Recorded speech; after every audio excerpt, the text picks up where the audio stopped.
নমস্কার বন্ধুরা, chef Shrabani daily vlog চ্যানেলের পক্ষ থেকে সবাইকে স্বাগত জানিয়ে আজ একটা আবারও রেসিপি নিয়ে এসেছি। আপনারা প্রথম থেকে পুরো ভিডিওটা শেষ পর্যন্ত দেখতে থাকুন। কাঁচকলা দিয়ে সয়াবিন রেসিপি। ভিডিওটি ভালো লাগলে একটা লাইক দিয়ে পাশে থাকুন ও বন্ধুদের সাথে শেয়ার করে দিন। চলুন তাহলে শুরু করি। সবার প্রথমে দেখুন কাঁচকলার খোসাটা চেঁচে দিয়ে এরপর দেখুন ছোট ছোট যেভাবে আমরা আলু কাটি সেই আকারে দেখুন কেটে নিয়েছি। কাঁচকলাটা কেটে জলে দিয়ে দিয়েছি। আর দেখুন আমি এখানে সয়াবিন আর আলু প্রেসার কুকারে সেদ্ধ করে নিয়েছি, একটু সেদ্ধ করে নিয়েছি।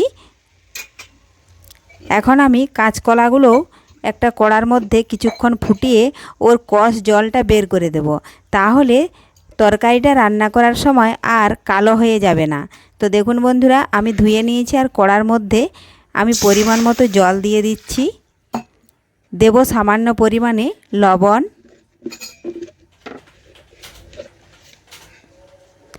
লবণ, দিয়ে দিলাম। এখন আমি কাঁচকলাগুলো ধুয়ে দিয়ে দেব। তার আগে যদি কোনো বন্ধু আমার চ্যানেলে নতুন হয়ে থাকেন, চ্যানেলটি সাবস্ক্রাইব করে বেল আইকন হলে সেট করে দিন সবার প্রথমে আমার এই রেসিপি পেতে। তো দেখুন বন্ধুরা, কাঁচকলাগুলো দিয়ে দিয়েছি। আর এদিকে দেখুন একটা ছিদ্র দিয়ে জামবাটি নিয়েছি, আলু, সয়াবিন, গাজর দেখুন আমি ঢেলে নিয়েছি।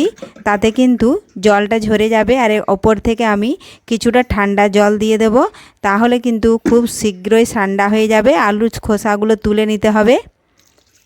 দেখুন ঠান্ডা জল দিয়ে দিয়েছি। সয়াবিন থেকে জলটা কিন্তু নিগড়ে বার করে নেব আর আলুর খোসাগুলো তুলে নেব। এই জন্যই ঠান্ডা জলটা দিয়ে দিলাম, তাহলে তাড়াতাড়ি ঠান্ডা হয়ে যাবে। দেখুন জলটা ঝরিয়ে নিচ্ছি। আলুগুলো আমি একটা বাটিতে বেছে নেব। আর এখানে দেখুন একটু সামান্য হলুদও দিয়েছিলাম। আর কাঁচকলাগুলো কিন্তু ভালোভাবে ফুটে গেছে। আর বেশি এর থেকে সেদ্ধ করব না, তাহলে কিন্তু একদম ঘেঁটে যাবে। এই জন্য দেখুন কাঁচকলা তুলে নিয়েছি, সয়াবিনও আমি জলটা নিগড়ে তুলে নিয়েছি। দেখুন জল নেই। আর এখানে কিন্তু আলুর খোসা তুলে নিয়ে আলু, গাজর দেখুন আমি তুলে নিয়েছি একটা বাটিতে। এখন গ্যাস ধরিয়ে পরিমাণ মতো সবার প্রথমে দিয়ে দিলাম সাদা তেল। তেল একটু ভালোভাবে গরম করে নিচ্ছি। তো দেখুন বন্ধুরা, তেল ভালোভাবে গরম হয়ে গেলে আমি কাঁচকলাগুলো একটু ভেজে নিচ্ছি। দেখুন নাড়াচাড়া করে একটু ভেজে নেব। আর কাঁচকলার থেকে আমি কষ জলটা বের করে নিয়েছি বলে দেখুন কাঁচকলাটা কিন্তু ঠিকঠাকভাবে আছে, তা না হলে কিন্তু অনেকটাই কালো হয়ে যেত। দেখুন এইভাবে নাড়াচাড়া করে একটু ভেজে নিচ্ছি। কাঁচকলা ভাজা হয়ে গেলেই কিন্তু আমি সয়াবিনগুলো ভেজে নেব।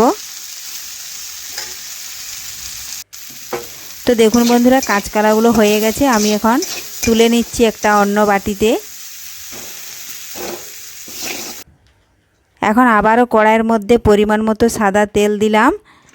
তেলটা একটু গরম করে নিয়ে আবারও দিয়ে দেব ভাপিয়ে রাখা সয়াবিন।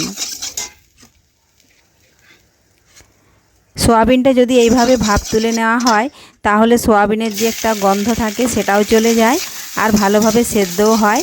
যার দাঁত নেই কিন্তু সেও খেতে পারবে। দেখুন আমি সয়াবিন দিয়ে দিয়েছি আর সামান্য একটু হলুদ দিয়ে দেব, তাহলে সয়াবিনটা দেখতে কিন্তু ভালো লাগে ভাজাটা।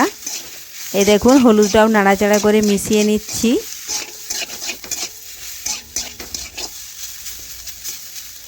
দেখুন এইভাবে ছড়িয়ে দিলাম, দিয়ে আবারও নাড়াচাড়া করে নিয়েছি। দেখুন সয়াবিনটা ভালোভাবে ভেজে নিয়েছি। এখন আমি সয়াবিনও তুলে নিচ্ছি। এখন আবারও কড়াইয়ের মধ্যে পরিমাণ মতো সাদা তেল দিলাম। তেল ভালোভাবে গরম হয়ে গেলে ফোড়নে দেব আমি দুটো তেজপাতা। আমি এখানে নিরামিষভাবে বানাচ্ছি, আপনারা পারলে পেঁয়াজ রসুনও দিতে পারেন।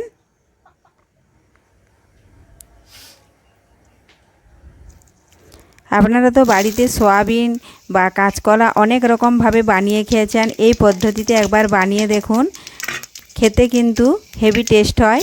তো দেখুন বন্ধুরা, ভালোভাবে 5 ফোড়ন গোটা জিরে ভেজে নিয়েছি। দিয়ে দিলাম আলু ও গাজর, দিলাম স্বাদ মতো লবণ আর কাঁচা লঙ্কা, আদা, জিরে, গোলমরিচ বেটে রেখেছিলাম সেটাও কিন্তু এর সাথে দিয়ে দিয়েছি। নাড়াচাড়া করে মিশিয়ে একটু ভেজে নিয়ে দিয়ে দিলাম পরিমাণ মতো হলুদ গুঁড়ো আর পরিমাণ মতো লাল লঙ্কার গুঁড়ো। সমস্ত কিছু একসাথে নাড়াচাড়া করে একটু কষে রান্না করে নিচ্ছি। আর দেখুন কয়েক টুকরো বেগুন ছিল, সেটাও কিন্তু দিয়ে দিলাম এর সাথে, একটু কষিয়ে নেব।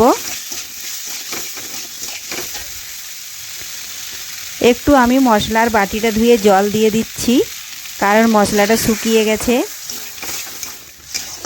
এখন বেশ কিছুক্ষণ নাড়াচাড়া করে কিন্তু একটু মশলা থেকে কাঁচা গন্ধ যেন চলে যায় সেই পরিমাণে আমি একটু রান্না করে নিচ্ছি। তো দেখুন বন্ধুরা, রান্নাটি হয়ে গেছে। এখন আমি দিয়ে দিলাম ভেজে রাখা কাঁচকলা ও সয়াবিন। সমস্ত কিছু একসাথে মশলার সাথে ভালোভাবে মিশিয়ে আবারও বেশ কিছুক্ষণ নাড়াচাড়া করে নিচ্ছি। খুবই সহজ একটা রেসিপি। নিরামিষ দিনে আপনারাও এইভাবে সয়াবিন কিংবা কাঁচকলা এইভাবে রান্না করলে খেতে হবে দুর্দান্ত। তো দেখুন কষিয়ে নিয়েছি, আমি কিছুটা পরিমাণে জল দিয়ে দিলাম, যেহেতু আমার সমস্ত কিছু সেদ্ধ হয়ে গেছে। জলটা দিয়ে আমি আবারও বেশ কিছুক্ষণ একটু ফুটিয়ে নেব। এই দেখুন বন্ধুরা, বেশ কিছুক্ষণ একটু ফুটিয়ে নিতে জলটা কিন্তু অনেকটাই শুকিয়ে গেছে। এখন আমি ওপর থেকে দিয়ে দেব ভাজা মশলা ও দিয়ে দেব 1 চামচ চিনি। সমস্ত কিছু একসাথে নাড়াচাড়া করে মিশিয়ে নিলেই তৈরি হয়ে গেল নিরামিষভাবে কাঁচকলা দিয়ে সয়াবিন রেসিপি বা সয়াবিন দিয়ে কাঁচকলা রেসিপি তৈরি। এটা এখন গরম ভাতে বা রুটির সাথে জাস্ট জমে যাবে। রেসিপিটি ভালো লাগলে লাইক, শেয়ার, কমেন্ট করতে অবশ্যই ভুলবেন না। ধন্যবাদ। ফিরে আসছি নতুন কোনো রেসিপি নিয়ে।